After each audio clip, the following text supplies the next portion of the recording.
Bismillahirrahmanirrahim. Assalamualaikum warahmatullahi wabarakatuh. Perkenalkan, nama saya Chandra Kirana dengan NIM 2012120381 dari Prodi Pendidikan Agama Islam Fakultas Tarbiyah dan Ilmu Keguruan dari kelas PAI 5L. Baiklah, di sini saya akan memenuhi tugas UAS mata kuliah Usul Fikih yang diampu oleh dosen pengampu Bapak Dr. Muhammad Yusuf SAG MPD. Langsung saja, di sini saya akan membahas tentang implementasi kias sebagai sumber hukum. Ada beberapa aspek yang akan saya bahas dalam implementasi kias sebagai sumber hukum.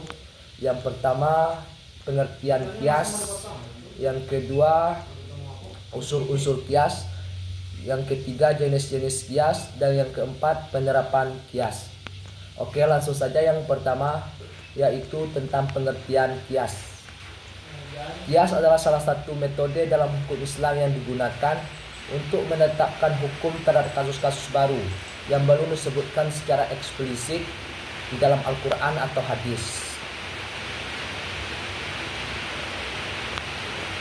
Ada beberapa menurut pendapat para ahli tentang kias.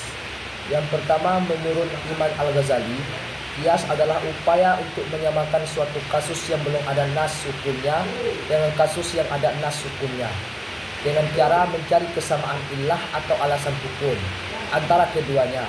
Dengan kata lain, kias digunakan ketika terdapat suatu masalah baru yang memerlukan solusi hukum, sehingga dengan menemukan illah yang sama, masalah baru tersebut dapat mengikuti hukum dari kasus yang sudah ada.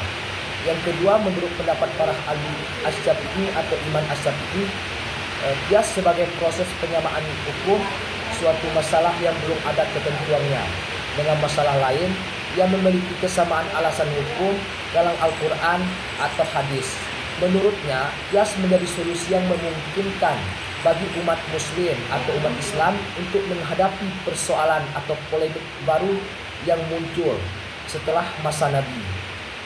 Yang ketiga, menurut Ibnu Qayyim Al-Jauziyah, kias sebagai penyerapan suatu hukum dari kasus yang telah ada berdasarkan alasan atau kesamaan sebab, tujuan, dan dampak yang juga terdapat pada kasus baru yang dihadapi.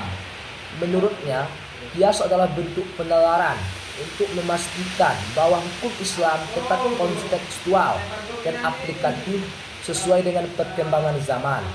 Yang keempat, menurut Ibnu Taimiyah, kias adalah metode untuk menerapkan hukum yang tidak tertulis dengan cara menyamakan kasus baru dengan kasus yang sudah memiliki hukum yang jelas berdasarkan kesamaan sifat atau unsur utama yang menjadi dasar hukum. Yang kedua, yaitu tentang unsur-unsur kias. Di sini ada beberapa unsur-unsur utama di dalam yang harus dipenuhi dalam kias, yaitu asal, par, illah, dan hukum. Yang pertama, asal atau asal adalah unsur pertama dalam kias yang merujuk pada kasus awal yang telah ditetapkan hukumnya dalam Al-Quran atau hadis. Kasus inilah yang dijadikan dasar perbandingan dalam menentukan hukum pada kasus baru. Asal menjadi landasan penting dalam kias karena melalui kasus asal yang telah memiliki landasan nas, ulama dapat menilai apakah kasus baru yang tidak ada ketentuan hukumnya dapat dihubungkan dengan kasus tersebut. Contoh misalnya dalam kasus pengharaman minuman keras atau qomar, asal atau kasus dasar ini, qomar adalah yang sudah ada pada masa Nabi yang jelas dilarang dalam Al-Quran. Al-Quran menyebutkan dalam surah Al-Maidah ayat 90 bahwa qomar diharamkan karena menyebabkan hilangnya kesadaran. Qomar di sini adalah asal atau dasar hukum yang sudah ditetapkan. Yang kedua, par adalah unsur kedua dalam kias, yaitu kasus baru yang belum memiliki ketentuan hukum yang eksplisit dalam Al-Quran atau hadis. Par adalah objek utama dalam penyerapan kias karena disinilah hukum baru akan ditetapkan dengan mengacu pada hukum yang berlaku di asal atau hukum dasar. Kasus PAR muncul karena kebutuhan atau perkembangan zaman yang mengharuskan adanya keputusan hukum untuk kasus-kasus yang belum tercantum secara eksplisit dalam nas. Misalnya, minuman keras jenis baru yang memiliki efek memabukkan seperti komar juga termasuk dalam kategori PAR dalam perbandingan dengan komar yang hukumnya telah jelas. Yang ketiga, illah atau alasan hukum. Illah adalah unsur ketiga dalam qiyas yang merupakan unsur kunci dalam analogi hukum. Illah adalah alasan atau sifat utama yang menyebabkan adanya hukum pada asal. Sifat inilah yang kemudian ditemukan dalam PAR sehingga menyebabkan PAR memiliki hukum yang sama dengan asal. Contoh, pada kasus minuman keras atau khamar, illah atau alasan pengharamannya adalah sifat memabukkan atau menghilangkan akal. Efek memabukkan ini menjadi dasar pengharaman karena dianggap dapat membahayakan akal manusia dan menimbulkan kerusakan. Yang keempat, hukmu atau hukum yang ditetapkan. Hukum adalah unsur terakhir dalam qiyas yang merupakan hukum atau ketentuan yang diterapkan pada PAR berdasarkan hukum yang sudah ada di asal atau yang sudah ada di hukum dasar dengan alasan kesamaan ilah. Hukmu adalah hasil dari penerapan qiyas, yaitu ketentuan yang diambil dari asal dan diaplikasikan pada PAR karena adanya kesamaan sifat atau alasan yang berdasari. Misalnya, hukum yang berlaku pada khamar adalah haram, yang berarti tidak boleh dikonsumsi oleh umat Islam. Lanjut poin yang ketiga, yaitu jenis-jenis qiyas. Dalam praktiknya, qiyas dibagi menjadi beberapa jenis berdasarkan tingkat kejelasan dan kekuatan hubungan antara asal, kasus adhal, dan PAR kasus baru. Dua jenis utama qiyas adalah qiyas jali diambil dari asal dan diaplikasikan pada PAR karena adanya kesamaan sifat atau alasan yang berdasari. Misalnya, hukum yang berlaku pada khamar adalah haram, yang berarti tidak boleh dikonsumsi oleh umat Islam. Lanjut poin yang ketiga, yaitu jenis-jenis qiyas. Dalam praktiknya, qiyas dibagi menjadi beberapa jenis berdasarkan tingkat kejelasan dan kekuatan hubungan antara asal, kasus adhal, dan PAR kasus baru. Dua jenis utama qiyas adalah qiyas jali dan qiyas kahfi. Masing-masing qiyas tersebut memiliki karakteristik tersendiri. Yang pertama, qiyas jali atau qiyas yang jelas atau terang benderang, di mana hubungan antara asal dan PAR sangat kuat dan mudah dipahami. Yang kedua, qiyas kahfi. Berbeda dengan qiyas jali, qiyas kahfi adalah qiyas yang hubungannya lebih samar atau memerlukan analisis mendalam untuk menetapkan persamaan antara asal dan PAR. Pada qiyas kahfi, ilah yang menjadi dasar penghubung antara kasus asal dan kasus baru tidak langsung tampak atau tidak mudah dipahami oleh orang awam, sehingga memerlukan pembahasan lebih lanjut.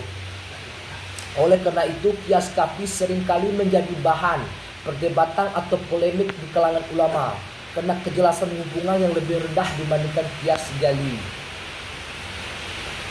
Selanjutnya, yang terakhir, penyerapan qiyas pada ulama mazhab. Pandangan masing-masing mazhab utama, yaitu mazhab Hanafi, kedua Maliki, ketiga Syafi'i dan Hambali tentang qiyas serta perbedaan pendekatan mereka. Langsung saja, yang pertama mazhab Hanafi. Mazhab Hanafi didirikan oleh Imam Abu Hanifah dan dikenal dengan kecenderungannya menggunakan qiyas secara ekstensif dalam ijtihad. Mazhab ini menggunakan pendekatan rasional yang sangat kuat dalam penetapan hukum, terutama ketika tidak ditemukan nas yang spesifik dalam Al-Quran atau hadis. Imam Abu Hanifah sangat mengedepankan penggunaan akal dan logika dalam mengembangkan hukum Islam, dan qiyas menjadi salah satu alat utama yang digunakan untuk menghadapi persoalan-persoalan baru. Yang kedua, mazhab Maliki. Mazhab Maliki yang didirikan oleh Imam Malik bin Anas dikenal lebih mengutamakan praktik masyarakat Madinah sebagai pedoman hukum Bagi Imam Malik, kebiasaan masyarakat Madinah yang dekat dengan masa Nabi dianggap sebagai cerminan dari ajaran Islam yang murni. Mazhab Maliki lebih berhati-hati dalam menggunakan qiyas dan cenderung mengedepankan prinsip maslahah mursalah kemaslahatan umat atau kemaslahatan umum, dan istislah keadilan dan kebaikan umum untuk menjaga kemaslahatan umat. Yang ketiga yaitu mazhab Syafi'i. Mazhab Syafi'i didirikan oleh Imam Syafi'i yang menekankan pentingnya nas sebagai sumber hukum utama dan menyusun kerangka metodologi yang sistematis dalam penggunaan qiyas. Imam Syafi'i dikenal sebagai tokoh pertama yang memberikan definisi rinci tentang metode qiyas dalam bukunya yang berjudul Al-Risalah. Dalam mazhab ini, qiyas diterapkan ketika nas dari Al-Quran dan hadis tidak mencukupi untuk menentukan suatu hukum. Yang keempat atau yang terakhir, mazhab Anbali. Mazhab Anbali didirikan oleh Imam Ahmad bin Hambal dan memiliki pendekatan yang lebih konservatif terhadap qiyas. Mazhab ini lebih mengutamakan hadis-hadis yang kuat atau hadis-hadis yang sahih dan riwayat sahih dibandingkan qiyas. Bagi mazhab Anbali, qiyas hanya digunakan sebagai pilihan terakhir ketika tidak ada nas atau riwayat yang relevan dengan masalah yang dihadapi. Jika qiyas diperlukan, mazhab ini cenderung lebih berhati-hati dan konservatif dalam penerapannya.